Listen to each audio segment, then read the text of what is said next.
स्वाधीनता आंदोलन के महानायक पंजाब केसरी लाला लाजपत राय।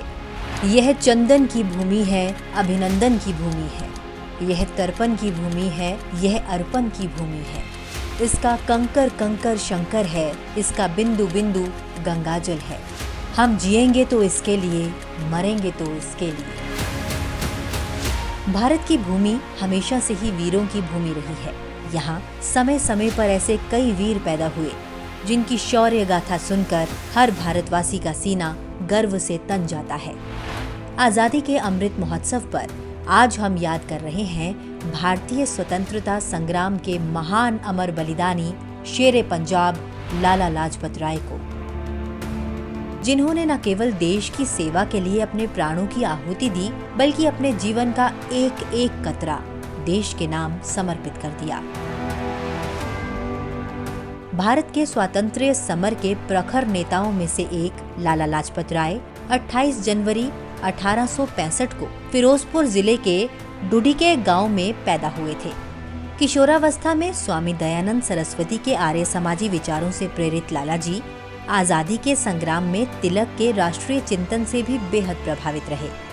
यह लाला जी की लेखनी और वाणी दोनों का ही जोश था, जिससे अंग्रेज काफी भयभीत थे।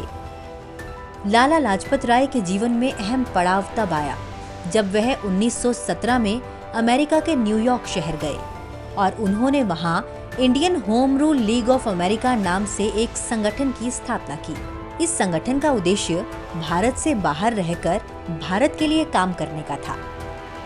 1920 में जब वह भारत वापस आए, तब तक वह एक नायक के रूप में उभर चुके थे। इसी साल कलकत्ता में कांग्रेस के एक विशेष सत्र में वह गांधी जी के संपर्क में आए और असहयोग आंदोलन का हिस्सा बन गए।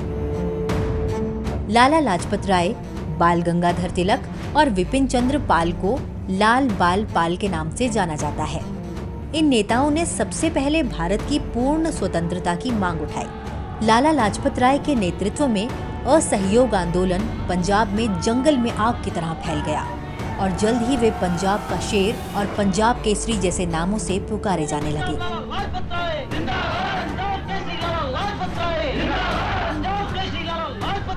लाला जी ने अपना सर्वोच्च बलिदान साइमन कमीशन के समय दिया। 3 फरवरी 1928 को जब साइमन कमीशन भारत पहुंचा, तो उसके विरोध में पूरे देश में आग भड़क उठी। पूरे देश में जगह जगह इस कमीशन के खिलाफ आवाजें उठाई गई। 30 अक्टूबर 1928 को लाला जी ने लाहौर में साइमन कमीशन के विरुद्ध आंदोलन का नेतृत्व किया और अंग्रेजों का दमन सहते हुए लाठी प्रहार से घायल हो गए।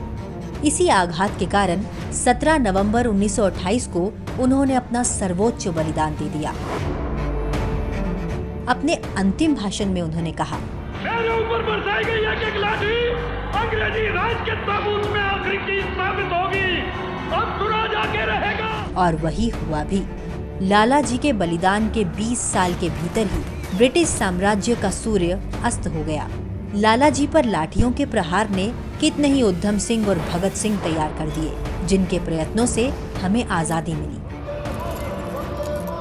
लाला जी को श्रद्धांजलि देते हुए महात्मा गांधी ने कहा था, भारत के आकाश पर जब तक सूर्य का प्रकाश रहेगा, लाला जी जैसे व्यक्तियों की मृत्यु नहीं होगी, वे अमर रहेंगे। भारत को स्वाधीनता दिलाने में लाला जी का त्याग, बलिदान और देशभक्ति अद्वितीय और अनुपम थी। माँ भारती के वीर सपूत पंजाब केसरी लाला लाजपत राय जी को शत शत नमन।